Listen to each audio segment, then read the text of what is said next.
there's a different reality leading into ours. Can't be controlled. Asking.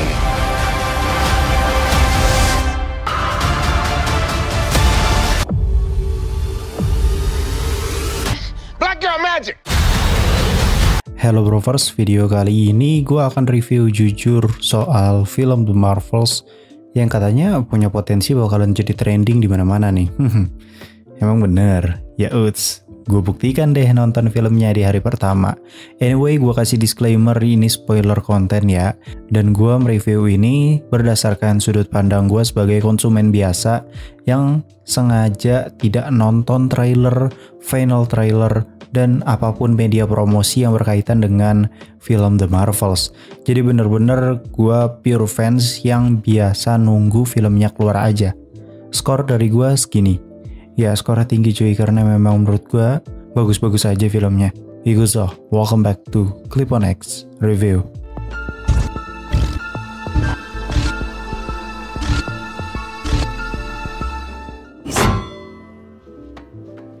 Pertama-tama tentu aja gue akan nilai dari plot ceritanya.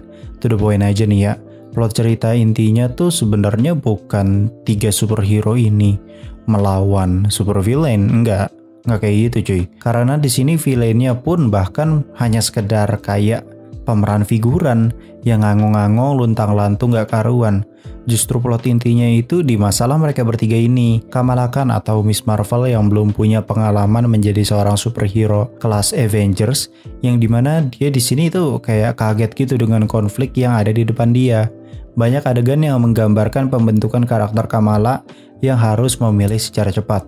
Berbeda dengan Monica dan juga Carol Danvers yang memang mereka ini sudah di tingkat profesional dan tidak perlu berpikir panjang untuk berbuat sesuatu di saat hal genting terjadi. Sedangkan Kamala Khan ini masih kayak begitulah. Pokoknya lu jangan kaget aja kalau melihat Kamala Khan ini kayak masih luntang-lantung gak karuan gitu, karena ya dia masih bingung aja intinya. Masalah berikutnya adalah dari karakter Monica Rambeau yang punya kenangan buruk akibat terkena The Blip, dimana ternyata selama ini sosok Maria Rambeau atau ibunya itu mengidap kanker dan akhirnya meninggal sebelum si Monica ini muncul kembali. Ia juga punya rasa gak enak hati sama Carol Danvers, yang dimana ia selama ini menganggap kalau Carol Danvers ini tidak pulang karena Carol sudah nggak peduli lah intinya. Padahal apa yang dilakukan Carol sendiri banyak banget sebenarnya ya. Masuklah ke develop terakhir yang menjadi penghubung konflik dengan main villainnya, yaitu keputusan Carol Danvers untuk menghancurkan AI milik kaum Kree.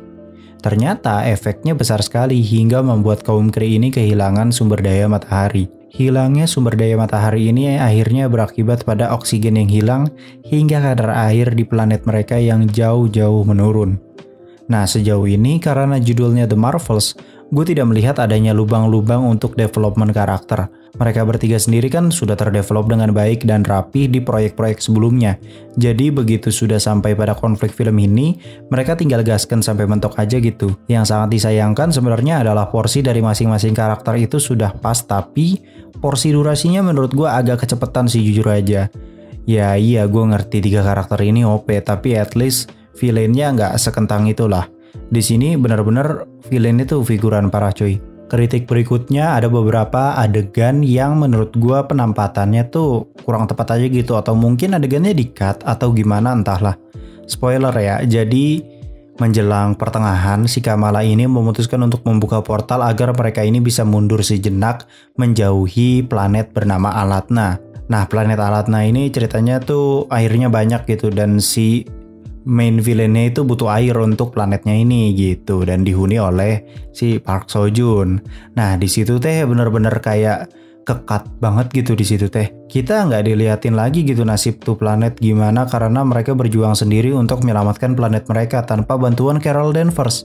Harusnya sih di saat adegan Carol ini berusaha menjelaskan sesuatu ke Monica gitu ya, kita juga sambil diliatin kondisi dari Alatna bagaimana. Ini mah benar-benar ya udah weh, Alatna itu dijadikan sebagai alasan agar Park Seo Joon bisa masuk ke filmnya. Kemudian ada beberapa plot yang tiba-tiba muncul di pertengahan atau pas ending ya. Pokoknya tuh di ending si Carol itu baru sadar kalau dia bisa bantu hidupin matahari di Hala gitu intinya. Banyak hal yang pokoknya ayawe gitu. Gue nggak ngerti terkesan tiba-tiba karena banyak yang di-cut sama Om Kevin atau emang penulisannya ya ke-cut-cut begitu-gitu aja. Perpindahan satu konflik ke konflik yang lainnya tuh kayak terkesan kasar banget gitu. Pindah-pindah tempatnya kayak ya udah suka-suka dia gitu anjir, padahal teh di planet yang itu belum kelar gitu masalahnya. Terus yang satu lagi juga airnya hilang, tahu-tahu lu pergi gitu aja. Kita masuk ke sinematografi. Menurut gue pribadi sinematografinya ya udahlah ya standar Marvel. Gue nggak bisa komentar banyak karena memang template film Marvel Cinematic Universe itu sinematografinya cuma tipe yang main aman karena mereka ujung-ujungnya jualan karakter sebenarnya ya, untuk jualan mainan intinya begitu. Jadi nggak sampai yang sinematografi kelas kakap mantep gitu, enggak. B aja tapi nggak jelek juga gitu. Jadi berada di titik aman aja. Untuk CGI-nya sendiri menurut gue bagus-bagus aja, nggak sampai yang jelek banget. Green screen-nya kalau di Quantum Mania kasar banget gitu. Nah di sini enggak sih menurut gue. Ada beberapa yang mulus-mulus aja bagi gue. Atau mungkin karena efek dari apa ya, sinar-sinarnya si Captain Marvel, jadi maskingannya nggak kelihatan kali ya, mungkin bisa jadi kayak gitu. Tapi menurut gue ya halus-halus aja sih. Terlebih lagi nggak banyak adegan terbang-terbangan yang kayak battle kayak Superman gitu cuy. Pertarungan yang dimana pertarungannya itu ya harus di darat gitu, karena mereka kalau misalkan make kekuatan terlalu banyak itu tuh bisa pindah tempat gitulah intinya. Jadi ya itu akan membahayakan Kamala Khan karena nggak bisa terbang intinya gitu. Masuk ke musiknya menurut gue bagus sih. Intergalaktiknya bagus cuy, sumpah. Coba lu tonton deh yang Intergalaktik itu, aduh keren banget sih. Cuman balik lagi kalau yang namanya musik kan selera ya. Bagi gue masuk-masuk aja musiknya, penempatannya juga oke aja gitu. Ini semua udah nih ya bagian dari penilaian gue. Sekarang gue masuk ke beberapa detail yang sebenarnya ini tuh detailnya kayaknya nggak ditangkap sama beberapa orang ya. Karena kan penontonnya nggak semuanya muslim gitu ya. Tapi bagi yang muslim gue yakin pasti kalian ngeh banget pasti banyak banget elemen-elemen muslim yang begitu kental. Tapi penyampaiannya tuh sangat soft gitu, tidak terkesan norak atau kayak kampanye LGBT gitu, enggak. Ini bener-bener kayak soft banget adegan elemen-elemen muslimnya. Contoh pas adegan kucing.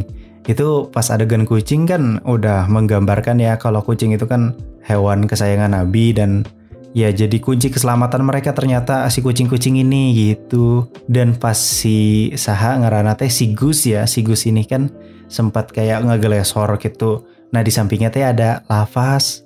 Itu teh kelihatan dah pokoknya, nanti kalian pasti nonton ada tuh adegan itu. Dan itu kayak dibalut dengan musik yang bagus, jadinya kayak lebih ke penyejuk hati aja gitu. Terus kalau nggak salah ada battle di rumahnya si Kamala Khan. Kan kalau di post credit Miss Marvel tuh mereka tuker-tuker tempat tuh. Nah nanti ada adegan kayak gitu di mana mereka tuh berantem tuker-tuker tempat. Yang satu ada di space, yang satu ada di markas Saber, yang satu lagi ada di rumahnya Kamala anjir. Nah kalau lu perhatikan dari sekian banyak benda di rumah Kamala Khan yang hancur gitu ya sampai akhirnya mereka pindah rumah, ada satu benda atau dua benda gitu yang nggak kegores sedikit pun, yaitu lafaz Allah sama lafaz Rasulullah. Dan itu kayak kaligrafi atau apa gitu, gue kurang jelas maaf ya. Cuman intinya ada adegan sedetail itu cuy di situ. Untuk post creditnya sendiri ya tentu saja ini bakal bikin teriak-teriak lu pada, dan mungkin kayaknya buat kalian yang belum nonton dan nonton video ini, gue yakin lu pasti bakal kepengen nonton filmnya karena pengen ngeliat post creditnya. Gue yakin banget. Karena post creditnya ya sepenting itu. Dan kemungkinan besarnya terkait dengan Deadpool 3. Seriusan. Ini kayaknya berkaitan banget dengan Deadpool 3 karena ada Beep. Terus ternyata si Beep ini mendarat di universe Beep. Nah gitu. Gue juga gak ngerti kenapa tiba-tiba ada elemen multiverse di ending cuy. Seriusan. Karena ya balik lagi, gue tidak nonton trailer, gue tidak nonton final trailer, gue tidak nonton media promosi apapun.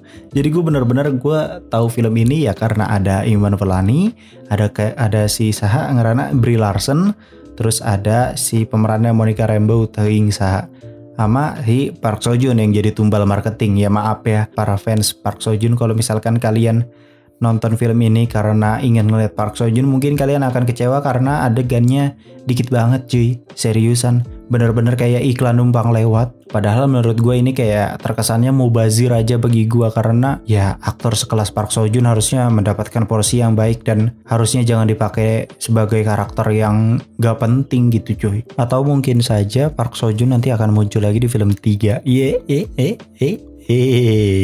Bisa loh itu kejadian, karena ya itu nanti bisa membentuk konflik baru nih gara-gara si Carol Danvers tiba-tiba pergi begitu aja ninggalin Park Seo Joon yang berjuang sendirian di planetnya. Dan akhirnya ya planetnya ini disedot airnya cuy gitu. Mungkin bisa jadi kayak gitu. Sejauh ini menurut gue proyek Marvel Studios yang sangat-sangat di luar ekspektasi gue, atau mungkin karena gue tidak nonton media promosi ya lagi-lagi itu ya film ini cuy.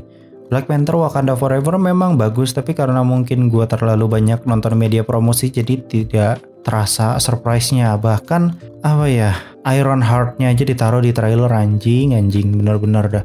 Itu goblok buat anjir. Mungkin kira-kira sebegitu aja ya review jujur gue. Kalau ditanya worth untuk ditonton, ya ini cocok banget untuk ditonton guys.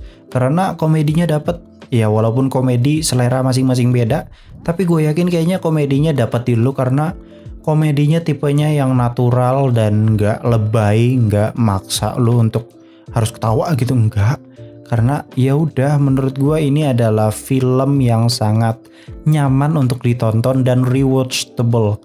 Tapi balik lagi, kalau misalkan ekspektasi lu pengen ngelihat Carol Danvers berantem jebar di film ini melawan villain utamanya, kayaknya kalian akan kecewa karena memang film ini tentang mereka bertiga, bukan tentang mereka bertiga lawan villain. Gak, villainnya figuran doang cuy, seriusan.